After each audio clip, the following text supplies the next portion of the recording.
Então, bom dia, pessoal. A gente vai dar prosseguimento às nossas aulas aqui no Centro de Estudos, do Departamento de Ginecologia e Obstetrícia da Universidade Federal de Minas Gerais.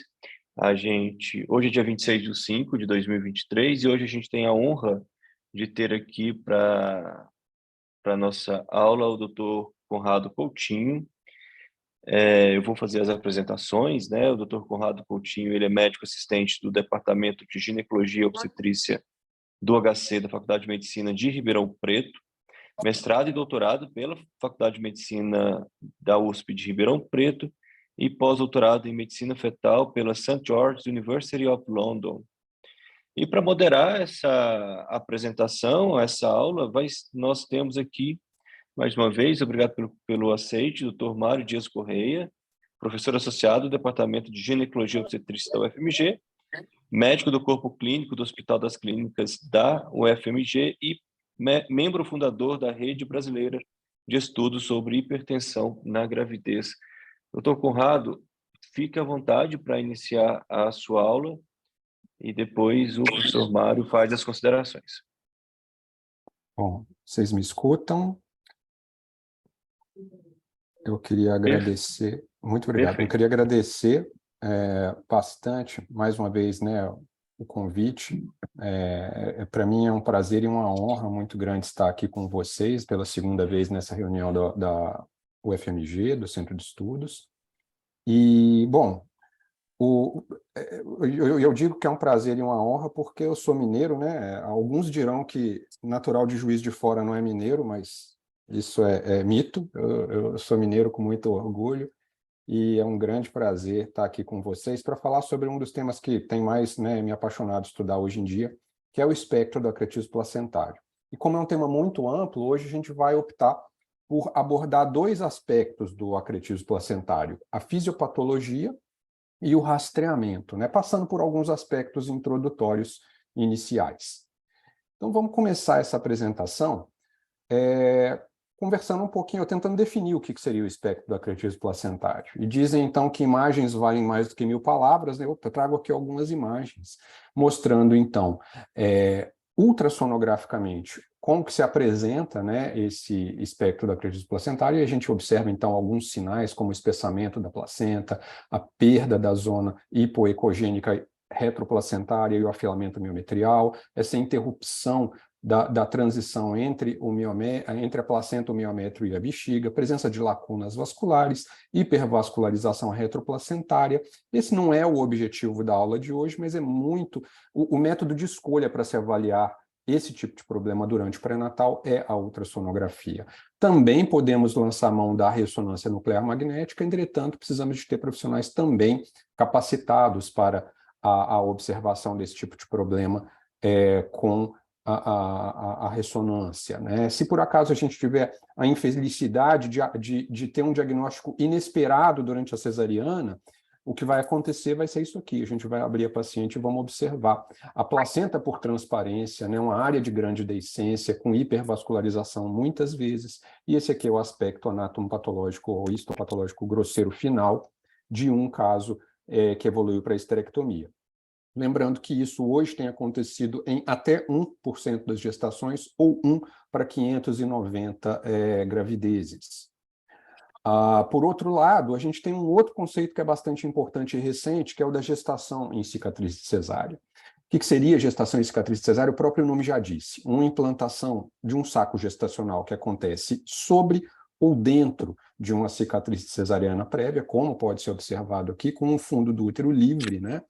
A região principal de corpo e fundo. Esse diagnóstico é muito mais fácil em fases iniciais da gestação, que pode ser visto por ultrassom ou por ressonância nuclear magnética, e a gente vê um caso crítico aqui, um caso que infelizmente evoluiu mal, com hemorragia materna e necessidade de abordagem cirúrgica. Esse é o aspecto intraoperatório e do espécime anatomopatológico aberto na sala de cirurgia.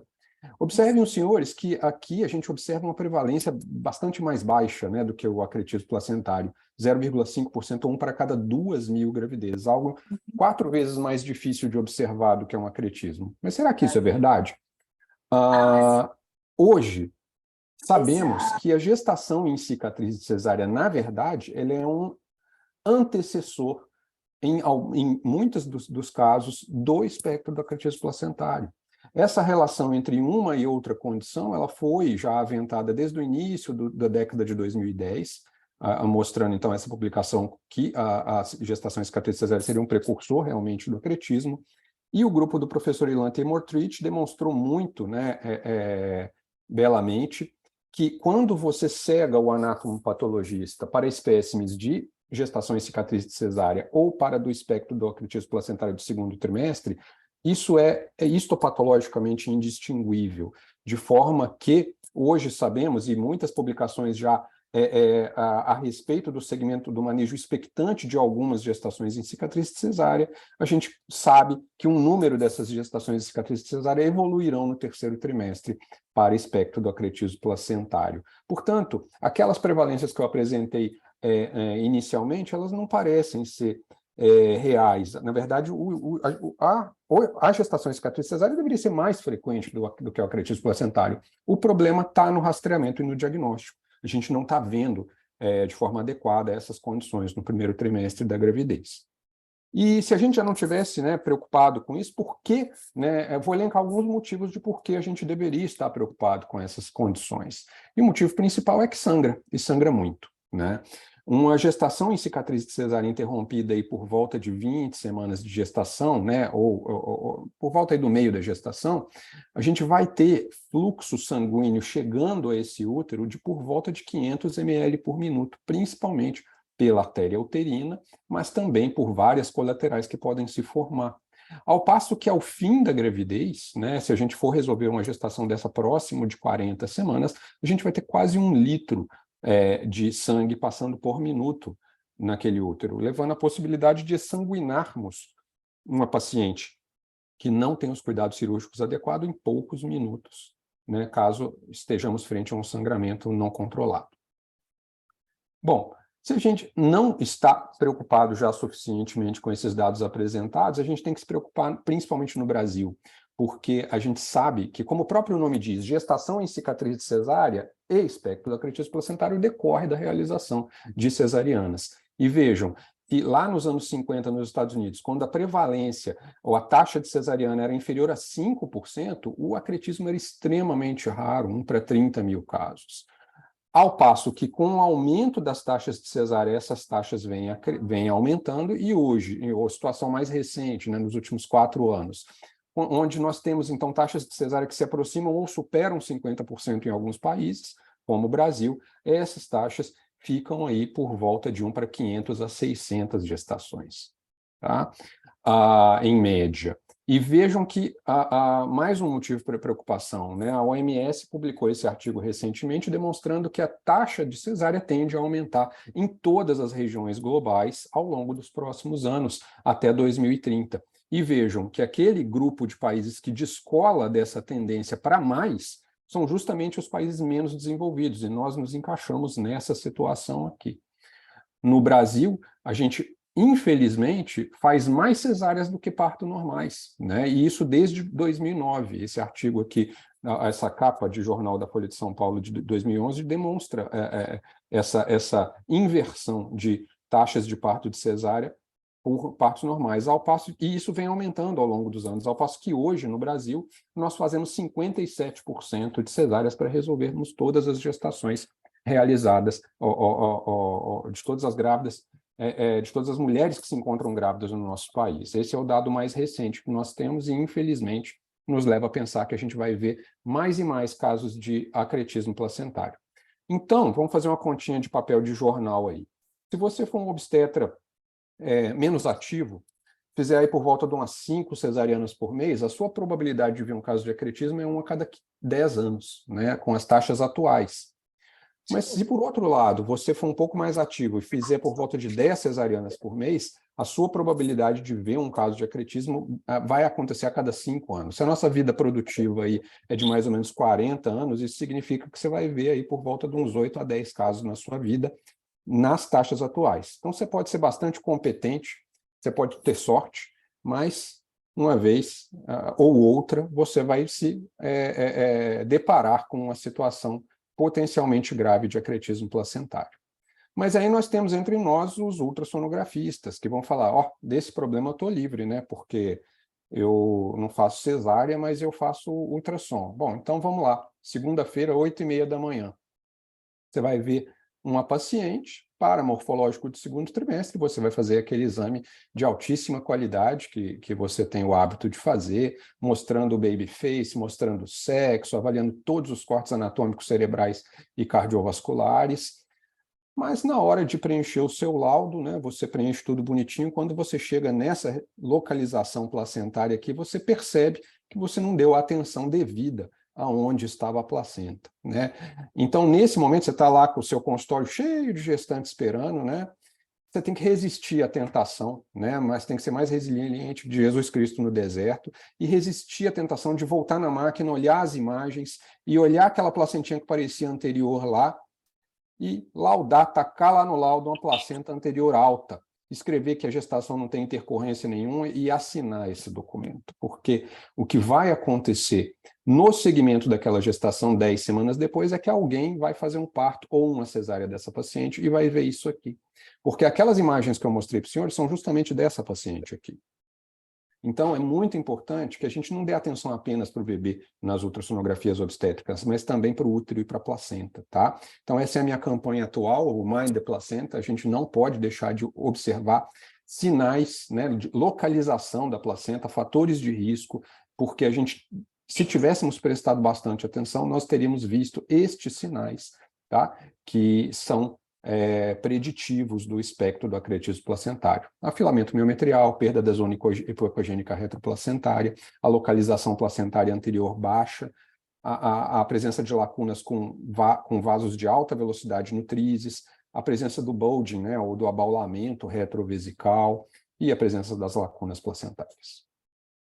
Bom, e o porquê que isso é importante? Porque se nós fizermos o diagnóstico, a gente vai encaminhar essa gestante para um serviço especializado, onde a gente vai interromper essa gestação antes do início do trabalho de parto, e preferencialmente antes da ruptura das membranas, de forma eletiva, entre 34 e 36 semanas, com equipe multidisciplinar e todo o aparato que pode ser necessário para a condução desses casos complicados, favorecendo, então, os prognósticos da mãe e da criança. E vejam esta publicação aqui de um grupo latino-americano que estudou mortes maternas relacionadas ao espectro do acretismo placentário. Então, que eles observaram? Que 54% das gestantes não tiveram acesso a um especialista em acretismo antes da resolução da sua gestação. Que 40% dos diagnósticos não foram feitos por ultrassonografia e foram diagnosticados no momento da resolução. De forma que 100% dos casos eles são considerados preveníveis, e a grande maioria deles por medidas de baixa ou moderada complexidade, ou seja, rastreamento, diagnóstico, encaminhamento para serviço especializado. Não devemos nos deparar com essa situação de forma inesperada frente a uma resolução de gestação. E então, o primeiro ponto que eu queria trazer para vocês nessa apresentação aqui são novos critérios fisiopatológicos que têm sido discutidos com relação ao espectro do acretismo placentário. Então, os senhores observam aqui que há aproximadamente 100 anos, o espectro do acretismo placentário tem sido relacionado, então, a uma aderência anormal da placenta, parcial ou totalmente, à parede uterina subjacente. Possivelmente, então, por uma completa ou parcial ausência da decídua basal. Isso é o que a gente tem ensinado, né, para os nossos alunos nos últimos 100 anos, é o que nós aprendemos dos nossos professores. Então, quando a placentação ela é considerada normal, ela interrompe aqui a sua implantação na decídua basal. Mas quando essa implantação ela ultrapassa a decídua, nós chamamos isso de uma placenta acreta ou figo 1, quando ela atinge o miométrio, ela seria uma placenta increta ou figo 2, e quando ela atinge a serosa ou, eventualmente, ultrapassaria a serosa, ela seria chamada de uma placenta percreta ou figo 3, A, B ou C. Entretanto, assim como essa discussão tem sido feita com pré-eclâmpsia, e aqui eu trago a foto dessa TED Talk, que é muito boa, do professor Bhaskar Tilaganathan, que foi meu orientador de pós-doutorado, ele é um grande defensor da origem cardiovascular da pré-eclâmpsia. E ele diz nesse TED Talk que as mortes maternas por pré-eclâmpsia, né, são possivelmente decorrentes de um século de pensar sobre pré-eclâmpsia de uma forma que talvez não seja mais correta. E eu acredito que no acretismo a gente está numa situação mais ou menos parecida, tá? E vou passar agora alguns slides tentando demonstrar que durante muitos anos a gente pensou que o acretismo fosse um problema originário da placenta, quando na verdade não parece ser. O que parece estar na gênese do acretismo placentário não é uma placenta com potencial invasor semelhante a câncer, e sim o defeito do miométrio por cirurgia uterina prévia, e em grande parte dos casos por cesariana. Ao ponto que essas pacientes, então, têm fragilidades ou deiscências dessa área que podem ou não estar, né, ou ter uma placenta atrás. Aqui, no caso, a gente vê apenas uma deiscência, numa cesárea que foi feita de forma eletiva, 39 semanas iterativa. Isso pode levar à ruptura uterina. Tá? Por outro lado, quando você tem uma situação como essa aqui, de uma placenta parcialmente, né, colocada sobre essa região, você pode ter acretismo nessa região, e associado ou não a uma deiscência. E esse aqui é o aspecto histopatológico grosseiro após a resolução dessa gestação. Então, aqui a gente tem um espectro de condições que são decorrentes da fragilidade de um miométrio mal cicatrizado após uma cirurgia. Isso tem sido, então, muito discutido, principalmente a partir dos anos 2000, após essa publicação seminal aqui, do grupo de Brett Anderson e Robert Silver, onde discute-se que a implantação anormal ela acontece porque o blastocisto ele entra num nicho de cesariana prévia, né, onde há uma descida anormal, e a gestação ela se expande nessa região, gerando então deiscência, aumentando aquela área de deiscência uterina, e também nós temos, de forma subsequente, e por motivos que eu vou explicar daqui a pouquinho, uma hipervascularização pélvica, além de aderências de cirurgias uterinas anteriores que nos levam às dificuldades de dissecção da bexiga ou de órgãos adjacentes. Então, isso aqui seria mais ou menos um resumo do que explicaria o que estaria relacionado à gênese do espectro do acretismo placentário.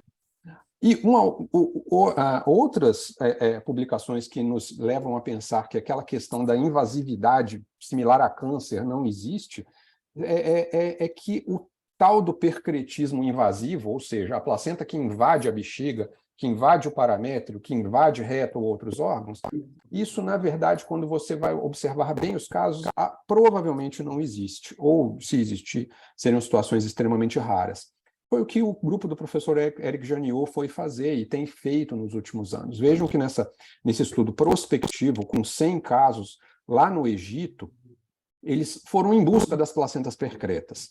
E aí, o que eles fizeram? Eles pediram para 2 cirurgiões experientes dizerem se aquelas placentas eram grau 1, grau 2, grau 3, que seriam os percretismos invasivos. E vejam que em 22%, em 33% dos casos, os cirurgiões falavam, não, esse caso aqui é percreta, veja bem, ó, tem placenta saindo e invadindo outros órgãos. Mas quando você leva isso para a anatomopatologia, o que os histopatologistas observam é que sempre você tem placenta contida por membrana, por serosa, ou por uma cicatriz, por um scar shell, um casulo, né, cicatricial de cicatrizes uterinas prévias. E quando você tem esse tipo de evento aqui, isso aqui se dá por dissecção cirúrgica, ou por clampagem, ou por problemas relacionados à cirurgia difícil por aderências uterinas.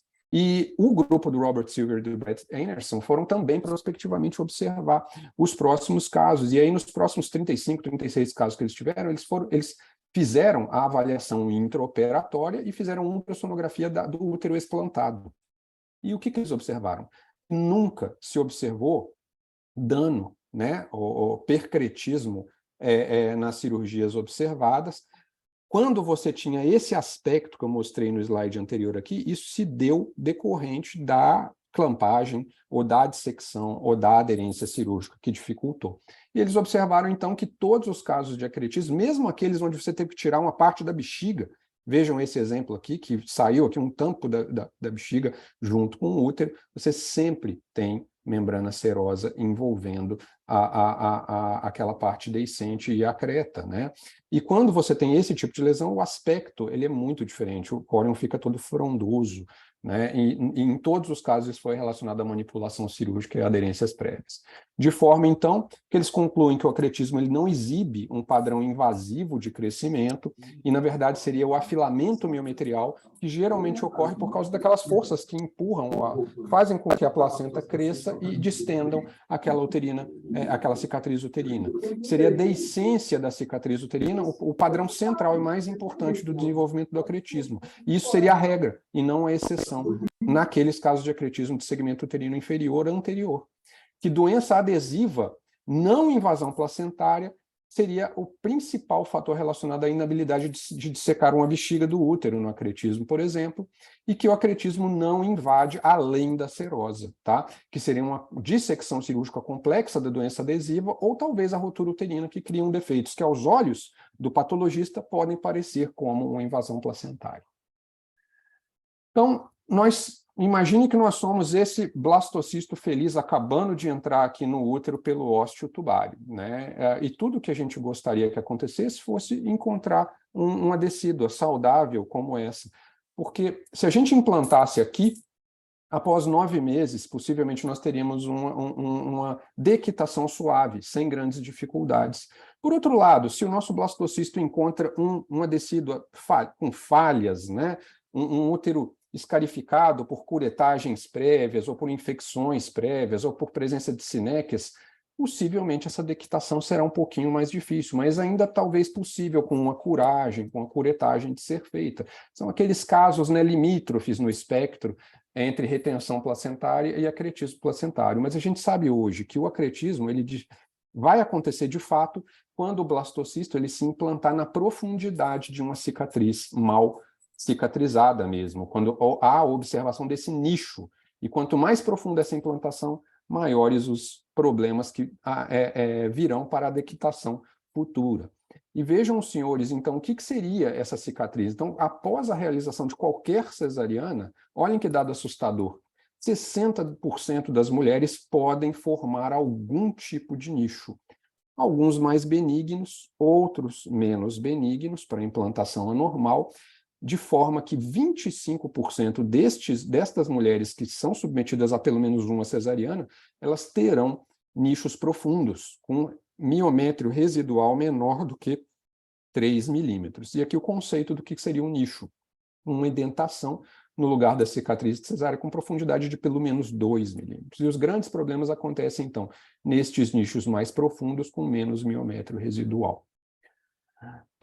E outra coisa que parece ter alguma relação é se essa cesárea foi feita em trabalho de parto avançado ou fora de trabalho de parto. E vejam os senhores que quando as cesáreas elas são feitas com menores dilatações ou com colo fechado, a probabilidade nesse nicho ficar alto no útero e, portanto, mais disponível para uma implantação anormal aumenta, com possibilidade de acretismo placentário. Ao ponto que as cesáreas que nós fazemos com trabalho de parto com dilatação mais avançada, elas, por aquela questão dela ter sido feita por um segmento formado, ou seja, o colo, né, transformou-se em segmento, ficou alto, você fez a incisão aqui e depois esse colo vai ser reformado, né, e a cicatriz vai ficar mais para dentro do colo uterino e, portanto, menos acessível a uma implantação anormal. Portanto, parece que uma cesárea realizada em trabalho de parto com dilatação mais avançada, ela seria um fator protetor para acretismo, ao ponto que uma cesárea mais eletiva, ela seria menos protetora e aí mais, caso, né, haja a formação desse nicho, mais propensa a uma implantação anormal. E o grupo do professor Ilan Timotrich, já desde 2017, publicou esse artigo que mostra a importância, então, dessas implantações anormais. E ao ponto de que você tem 2 tipos de gestação em cicatriz de cesárea. Um que ele chamou de on the scar, onde a implantação ela acontece sobre essa região, mas nós ainda temos um miométrio residual mais saudável, principalmente maior do que 2, 3 milímetros, tá? Esses casos aqui, eles são casos mais benignos, que eventualmente eles vão ter dequitação normal na cesariana e mais raramente poderão evoluir com acretismo. Ao ponto que se você tiver uma implantação mais profunda, você teria um tipo in the niche, dentro do nicho, né, mais profundo. Isso aqui são aqueles casos com miométrio residual menor que 2 milímetros, que vão invariavelmente levar a situações mais graves de acretismo ou rotura uterina durante a gestação. Então, é possível hoje a gente graduar casos melhores e casos piores. Isso seria importante no aconselhamento dessas gestantes e no que nós faremos com elas a partir de então. Vejam, por exemplo, esse caso aqui do nosso serviço, né? Isso é muito importante, a gente tentar localizar a placenta e o saco gestacional nesse triângulo de alto risco para gestações e cicatriz cesárea, que seria um triângulo traçado a partir, então, de linhas que passam pelo meio do útero, no ponto de vista horizontal e vertical, e na porção antero e inferior do útero. Se tiver placenta nessa região aqui, a possibilidade de você ter acretismo, mesmo que focal, que foi o que aconteceu nesse caso aqui, né? Uma paciente que evoluiu com uma deiscência importante, que levou a uma iminência de ruptura e necessidade de cesariana, e um acretismo focal, né? Mesmo o saco gestacional, né? Esse aqui seria um on the scar, não seria um in the niche, né? O saco gestacional está correndo mais para dentro do corpo, mas vejam que tinha um pouquinho de placenta aqui, que acabou ficando a creta focal mesmo. E para a gente chegar ao fim dessa parte de fisiopatologia, lembrar que aquele conceito de 100 anos atrás, de que a falta de decídua seria, então, o que levaria, né, ao acretismo, ou que uma placenta invadiria aquela região e levaria a uma falta de a falha da decídua, a gente observa que isso não é tão bem verdade, né? Vendo que úteros esterectomizados com a placenta in situ por motivos não relacionados ao acretismo, no fim da gestação também observam áreas onde a decídua pode não ser observada. Então, isso ao fim da gravidez é possível, né, no desenvolvimento do útero. E, por outro lado, hoje se sabe que o diagnóstico do espectro do acretismo placentário, na verdade, ele é histopatológico. Ele não é ultrassonográfico, ele nem é intraoperatório. O que define se existe ou não acretismo é a presença de deposição fibrinoide, como os senhores podem ver aqui mais rosado na hematoxilina e eosina, entre os vilos placentários e aquele resíduo de miométrio que possa haver. Então, no útero normal, vocês não observam essa deposição fibrinoide aqui. Nos casos do espectro acretismo placentário, sim, vocês observam essa deposição fibrinoide, e é isso que vai levar o histopatologista a dizer que aquele caso é ou não de acretismo placentário. E lembrem que eu falei que existe a tal da hipervascularização pélvica, né? Por que que isso acontece? Por que que a gente tem aquela aparente neovascularização na superfície do útero? E o motivo para isso acontecer é esse aqui, meus colegas. Falha, né? Defeito, presença do nicho, fazendo com que a placenta, ao invés de ter aquele comportamento normal de se implantar na decídua basal e ter contato com as arteríolas espiraladas, né, arteríolas que são bastante de baixo calibre, que jogam o fluxo sanguíneo de forma gentil dentro da placenta. Quando você tem defeito naquele nicho e a implantação acontece mais superficial no útero aqui, a placenta vai ter contato com as artérias radiais ou arqueadas, que são vasos de alto débito, vasos que também vão sofrer aquela diferenciação e o afilamento da camada média das arteríolas, né? E vão jogar sangue com alta velocidade dentro da placenta, gerando aqueles sinais ultrassonográficos que não serão diagnósticos, né? Então, se as arteríolas, os vasos arqueados e radiais jogam sangue com alta velocidade, a gente vai poder medir a velocidade, a gente vai observar que essa placenta ela fica mais espessa, ela distorce a sua anatomia, e que essa placenta ela começa a apresentar essas lacunas, né? Por defeito mesmo, por aquela velocidade alta dos vasos que entram ali, e a diferenciação pelo trofoblasto extraviloso das artérias radiais e arqueadas vão fazer com que a gente veja aquela malha, né, de vasos ampliados na superfície do útero materno, tá? Então, agora eu finalizo a parte da fisiopatologia e eu gostaria de concluir essa apresentação com uns 10 a 15 minutos de o que fazer para reduzir a morbimortalidade dessas pacientes. E eu acho que a primeira tarefa nossa é não fazer o diagnóstico na hora do parto, né? A primeira tarefa nossa é fazer o diagnóstico no período pré-natal. Para isso, eu já falei, a gente tem que dar atenção à placenta e ao miométrio. Sem a observação adequada dessas estruturas, na ultrassonografia, em toda a ultrassonografia obstétrica, a gente não terá a possibilidade de rastrear e diagnosticar essas condições. Rastreada e diagnosticada, encaminhar para centros diagnósticos especializados e, havendo a confirmação, encaminhar para serviços de tratamento especializados. Lembrando que a gente nunca deve remover ou chegar perto dessas placentas. A gente vai ter que abordar esse útero de uma forma diferente, longe da placenta, tirando essa criança, e tentando resolver o problema sem manipular a placenta, na maioria das vezes. Essa publicação aqui mostra como se organizou o sistema do Hospital de St. George's, lá no Reino Unido, para tentarmos reduzir morbimortalidade materna. Então, como que isso foi feito na Inglaterra? E eu acho que, esse é o desafio da nossa rede brasileira de acretismo, fazer isso acontecer no Brasil. Ampliar, divulgar esse tema de forma que o pessoal do serviço primário, quem faz o pré-natal dessas gestantes, e os ultrassonografistas que vão fazer os ultrassons, saibam sobre os fatores de risco e história clínica. Tenham a possibilidade de identificar que aquela paciente é uma paciente de alto risco. E se for uma paciente de alto risco, essa paciente tem que ser encaminhada para um serviço de medicina fetal especializado, que vai ou não dar o diagnóstico de acretismo placentário, e caso não se confirme, volta essa paciente para o serviço de origem. Caso o diagnóstico seja confirmado, encaminhe para um setor onde o tratamento vai ser feito por uma equipe multidisciplinar, contendo todos estes profissionais aqui. Vejam que é preciso que o serviço seja bastante equipado, então tem que ser um serviço de referência terciária, de forma que haja, então, os benefícios, né, no tratamento dessas pacientes: redução de morbimortalidade, transfusão sanguínea, cirurgia de emergência e reoperação. Ok?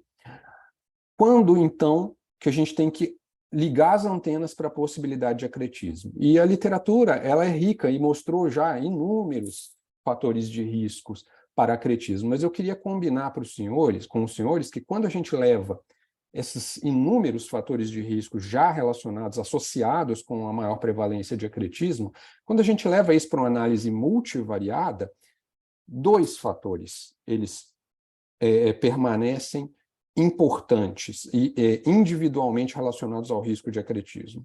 A presença de cicatriz uterina prévia, e na maioria das vezes será uma cesariana prévia, e a presença de uma placenta localizada sobre aquela cirurgia uterina prévia. Então, na maioria dos casos, anterior e baixa, tá? Então, esses são os fatores de risco que eu quero passar como mensagem que todos nós, obstetras e ultrassonografistas, devemos pensar para todas as nossas pacientes e para todas as nossas ultrassonografias. Devemos pesquisar se essa placenta é de inserção baixa ou prévia e devemos perguntar para as pacientes se elas têm cirurgia uterina.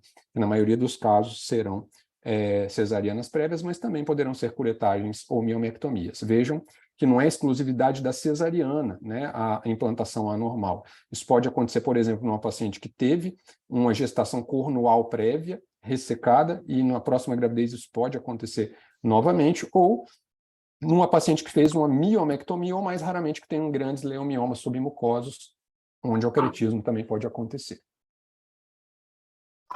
Bom, então vamos rastrear essas pacientes. O que a gente tem que fazer para chamar a atenção da nossa população, dos nossos ultrassonografistas, que aquela paciente, para considerar que aquela paciente individual ela tem um risco aumentado de acretismo. Então, a melhor estratégia de acretismo que nós poderíamos ter seria o quê? Identificar toda paciente com cicatriz uterina prévia e fazer um ultrassom o mais precoce possível dessas pacientes, preferencialmente antes de 9 semanas gestacionais. Por quê?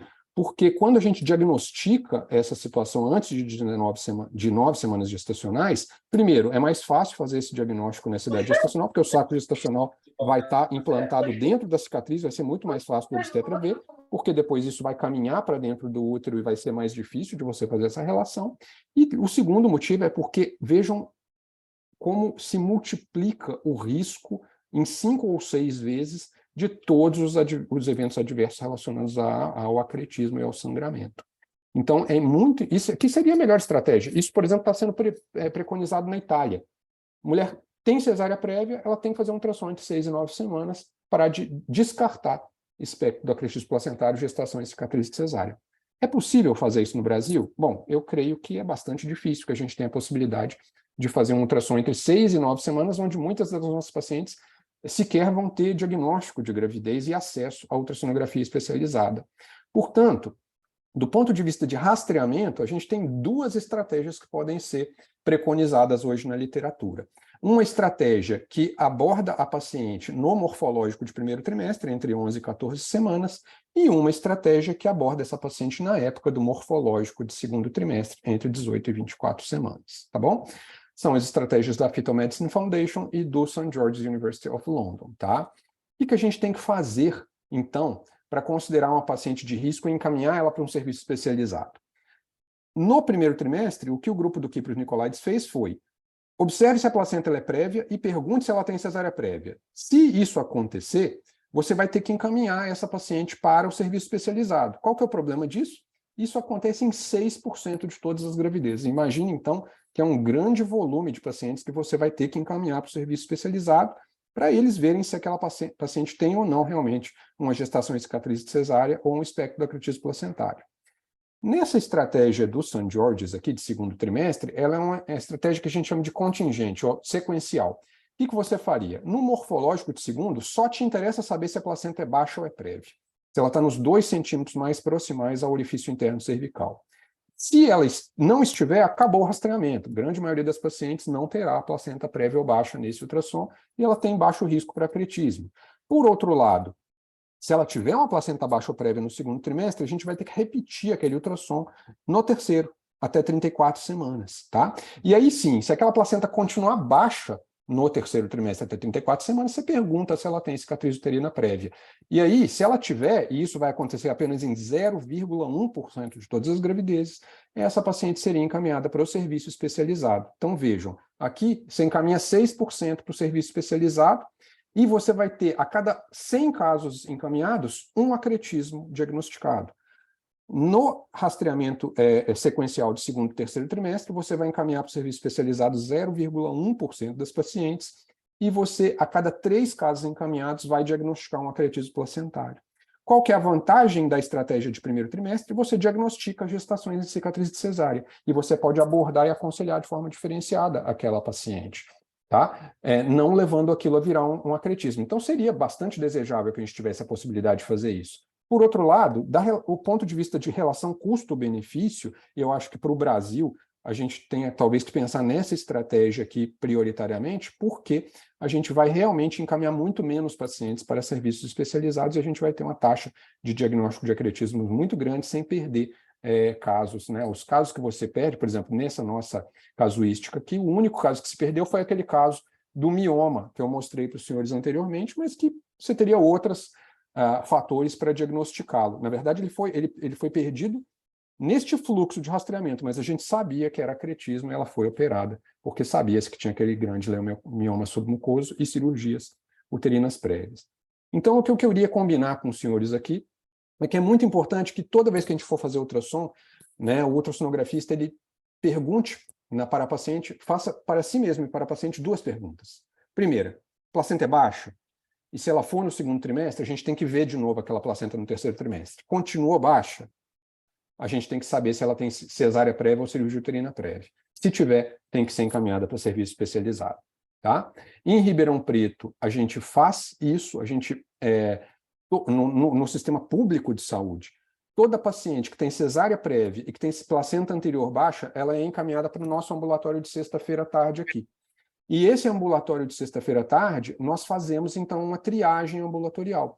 Se nesse momento a gente observa que a placenta é alta, não tem qualquer relação com cicatriz e descarta o acretismo, e ela não está ainda com 32 a 34, a gente revê com 32 a 34, e se a gente considera aquilo negativo, a gente tenta a dequitação placentária. Por outro lado, se há sinais, né, ou dúvidas sobre a presença de acretismo, a gente vai fazer essa avaliação sequencial até 34 semanas, a gente pode, né, fazer uma avaliação mais ampla com ultrassonografia mais especializada, ressonância nuclear magnética, e nós preconizamos a cistoscopia perioperatória. E para os casos mais leves, a gente costuma interromper essas gestações entre 34 semanas e 36 semanas. Para os casos mais graves, a gente, por volta das 34 semanas ou antes, se houver alguma necessidade nesse sentido, tá? Gostaria de finalizar minha apresentação falando, então, que as grandes sociedades obstétricas, todas, falam que a avaliação, mais uma vez, do útero e da placenta são necessárias e requisitos mínimos em qualquer ultrassom. Guideline da SWOG de 11 a 14 semanas mostra, então, como requisito mínimo de avaliação a placenta e a avaliação do seu aspecto e a avaliação da sua localização, tá? E, principalmente, especial atenção deve ser dada para o número de pacientes com cesárea anterior que podem estar predispostas à gestação e cicatriz cesárea ou acretismo, que podem gerar significantes complicações. E no segundo e terceiro trimestre, mesma coisa, a placenta também faz parte de requisitos mínimos de avaliação, e se houver suspeita de placenta acreta, isso tem que ser encaminhada para serviços especializados, tá? Nós não teremos tempo de falar sobre diagnóstico, seria uma aula sobre diagnóstico de acretismo, mas eu queria dizer para os senhores que o diagnóstico é difícil, porque a apresentação ela é variável, né? Então, a mensagem é que isso tem que ficar na mão de serviços especializados para o diagnóstico do espectro do acretismo placentário, pessoas que vão ter em mente aquelas questões fisiopatológicas mais recentes e que vão se utilizar de alguns dos sinais que eu já mostrei para os senhores aqui, principalmente esses coloridos e os coloridos em vermelho, que seriam a perda da zona hipoecogênica retoplacentária, interrupção da parede vesical, as lacunas placentárias e a placenta com envolvimento do colo do útero seriam aquelas mais relacionadas aos piores prognósticos, como mostra aqui esse consenso Delphi modificado, publicado recentemente no White Journal. Estes aqui eu já mostrei, né, seriam sinais que seriam possíveis de se fazer o diagnóstico. Queria concluir, então, essa apresentação, lembrando os senhores que a melhor forma de prevenir esses problemas é não fazer a primeira cesariana, né? Então, a gente deve evitar a cesariana de forma a se evitar a formação de nichos e, portanto, a implantação anormal. Então, lembrar que a gente precisa de conhecer esses novos critérios fisiopatológicos para entender melhor, né, como evitar e como rastrear e como diagnosticar essas condições de forma que a percepção e a observação da placenta em toda a ultrassonografia, a atenção aos fatores de risco é essencial para que as pacientes tenham o diagnóstico em tempo de serem encaminhadas a serviços de referência e se beneficiarem, né, do que esses serviços podem proporcionar em termos de redução de morbimortalidade para as pacientes. Muito obrigado, fico à disposição para questionamentos. Dr. Conrado, muito obrigado. Após essa aula, faço duas considerações. Primeiro, já fica um convite para depois da aula do diagnóstico. Vamos deixar isso futuramente. E essa aula só mostra que a gente fez uma excelente escolha para o tema de hoje. Vou passar já para o professor Mário Dias para que ele faça as considerações. Obrigado, Eduardo. Obrigado, Conrado, pela aula, como sempre, brilhante, né? Eu acho muito boa a sua aula, porque você consegue fazer a correlação fisiopatológica que deixa o entendimento da doença muito mais fácil para quem está assistindo, né? Gostei muito das analogias que você fez, daquela questão do gramado, achei ótimo a implantação lá do blastocisto no gramado bonzinho, ou então no mais esburacado, ou no buraco mesmo. Gostei muito dessa analogia. Eu tenho muita coisa para te perguntar, Conrado, mas eu vou resumir aqui para a gente ficar dentro do horário. Um ponto fundamental da sua aula que eu acho que vale sempre a gente chamar a atenção é a questão do ultrassonografista prestar atenção na placenta. Eu acho que esse é o ponto principal da sua aula. São dois pontos principais que eu vejo. Primeiro, o ultrassonografista prestar atenção, e segundo, a equipe, o centro de referência preparado para fazer a cirurgia, né? A gente tem a felicidade aqui de ter um centro de referência.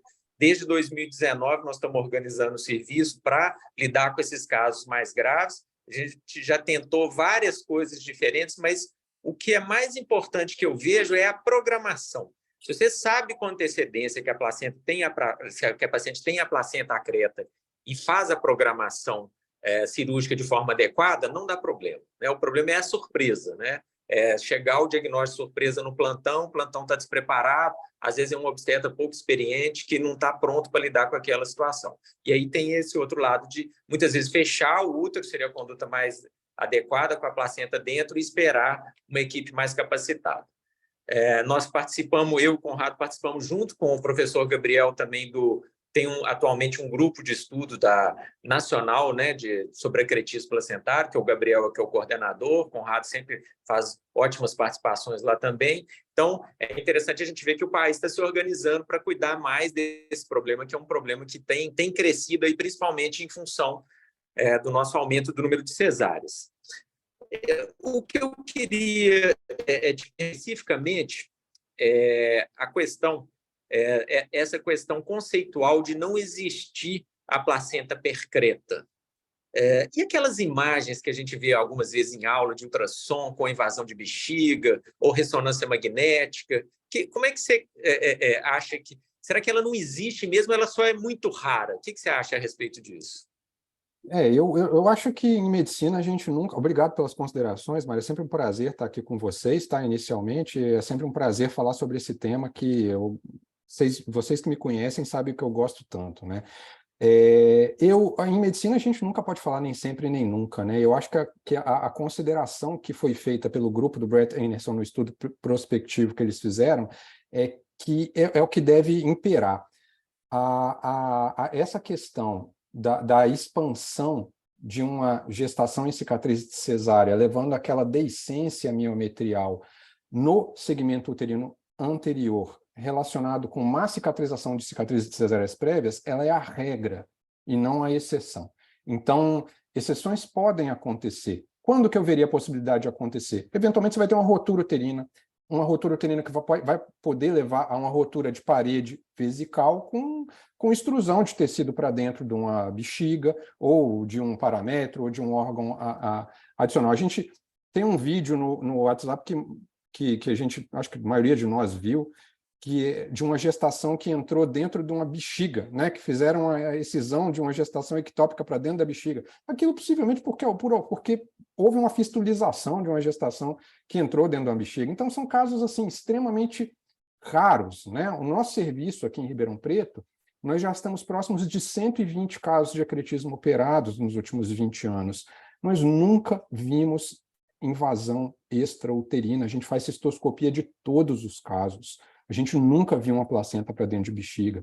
É a mesma impressão do grupo de Houston e de Texas, que publicam sobre o tema. Eles têm 500 casos, nunca viram uma invasão extra-uterina. Então, assim, a regra é nicho, cesárea, má cicatrização, nicho, implantação anormal dentro do nicho, expansão daquela gestação dentro de um nicho com quase nada de miométrio, e aí fica a placenta na serosa, mas quase sempre envolvida por serose. O que a gente vê é aquela placenta por transparência. E no ato cirúrgico, a dissecção difícil, as aderências prévias, a vascularização, aí tem aquelas lesões que levam-nos a dar a impressão, e principalmente para o anatomopatologista, que não estava lá no centro cirúrgico na hora, né, de que a placenta ela protruiu pela serose uterina. O que quem está vendo no intraoperatório nunca vê isso, ou raramente vê.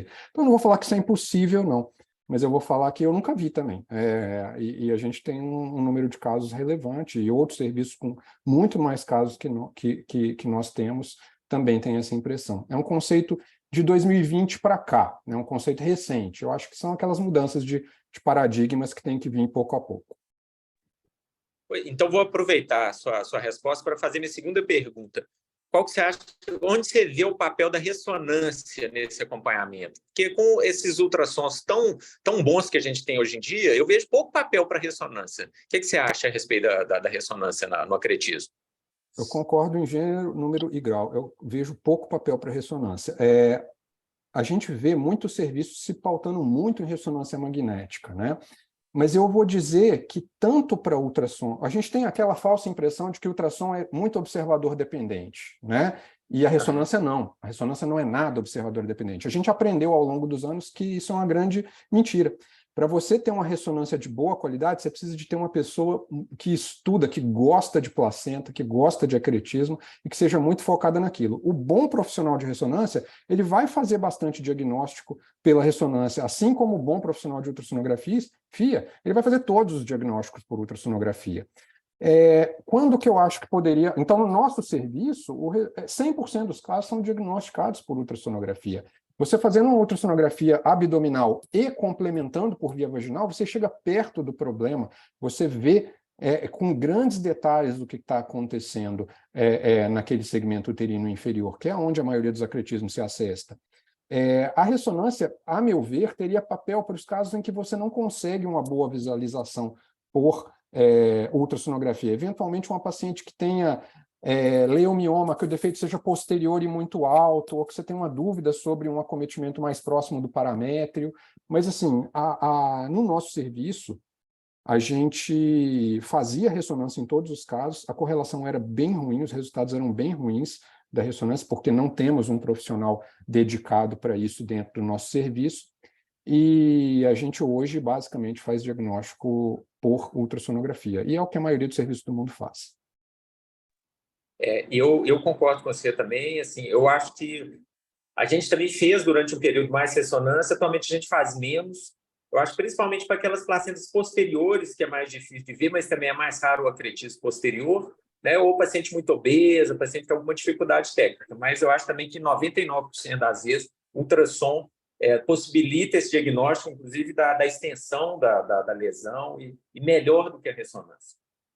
Conrado, e por fim, eu queria te fazer uma pergunta, que é até a mesma pergunta que a professora Lamanda colocou aqui no chat, que é o seguinte, já que a gente faz muita cesárea no Brasil e não tem uma perspectiva de reduzir a taxa de cesárea, você vê alguma mudança na técnica de cesárea que a gente poderia adotar para tentar minimizar essa cicatriz no nicho? Talvez fazer uma esterotomia mais baixa, secando bexiga, ou talvez fazer uma sutura em 2 planos, não sei, o que você pensa a respeito disso?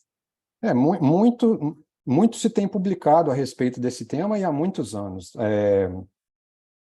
O ponto é que, no ponto que nós estamos hoje, os trials randomizados, né, entre diferentes tipos de fios, diferentes tipos de sutura e número de planos de fechamento ou localização, os trials eles não mostram benefícios. Então, os ensaios clínicos randomizados que nos forneceriam as evidências de maior peso científico, eles não conseguem demonstrar. O que nós temos são grandes coortes, grandes experiências pessoais. Por exemplo, o grupo até de certa forma conflitantes. Eu apresentei para vocês durante a apresentação o que o grupo lá de St. George's, em contato com o pessoal do Egito, pensa que seja interessante. Evitar cesárea eletiva. Esperar a paciente entrar em trabalho de parto para que você tenha formação de segmento, realização de incisões que vão ficar mais escondidas no colo e proteção de acretismos posteriores. O grupo do Harakemada, que é um dos grandes publicadores do José Palácio Harakemada, pensa o contrário. Ele acha que quanto mais alto você faz a incisão, mais miométrio você tem, menos probabilidade de nicho. Então, assim, é controverso essa questão da altura. Uma coisa que parece estar trazendo em algumas séries observacionais algum benefício é você evitar ancorar os pontos na esterorrafia, fazer pontos não ancorados ou eventualmente separados. Isso talvez dê uma qualidade de músculo melhor e menor formação de nicho, mas ainda não comprovado por trials randomizados. E a questão também de fechar em 1 ou 2 camadas, né, de profundidade, também os trials ainda não demonstram benefício, apesar de alguns estudos observacionais falarem que quando você fecha em 2 camadas, você protegeria para a formação de nicho. Mas, assim, infelizmente, evidência robusta, nível A, a gente não tem com relação a essa questão. Eu acho assim, que hoje eu aconselharia tentar evitar ancorar o ponto na esterorrafia, como uma forma de melhorar a qualidade daquela cicatriz. Ótimo. Fiquei também uma proposta para a gente fazer lá na rede de acretismo, às vezes fazer um trial brasileiro com o técnico. Já que a gente faz muita cesárea, vamos usar o que a gente tem disponível, né? Fazer Exatamente. um trial usando técnicas diferentes e ver se a gente consegue contribuir de alguma forma, né? Seria uma boa coisa para a gente testar aqui no Brasil também, devido à nossa grande casuística, né? Quase 60%. Pois é. Conrado, no mais, só te agradecer mesmo. Obrigado pela apresentação. Vou voltar a palavra para o professor Eduardo para finalizar. Obrigado. Obrigado a vocês. Professor Conrado, somente elogios aqui no chat. A Mariana confirma aqui, né, concorda com você sobre a ressonância, afirma também que é dependente, né, operador dependente. Então, eu acredito que a gente tenha tido uma excelente aula, esclarecedora. Já fica o convite para próximos retornos. Vocês precisando, a gente vem. A gente é chato, a gente aceita os convites. Conrado, obrigada de coração, viu, Conrado? Obrigada. Muito bom ter falado com você. E obrigada, você é maravilhosa. Obrigada, gente. Eu agradeço aqui a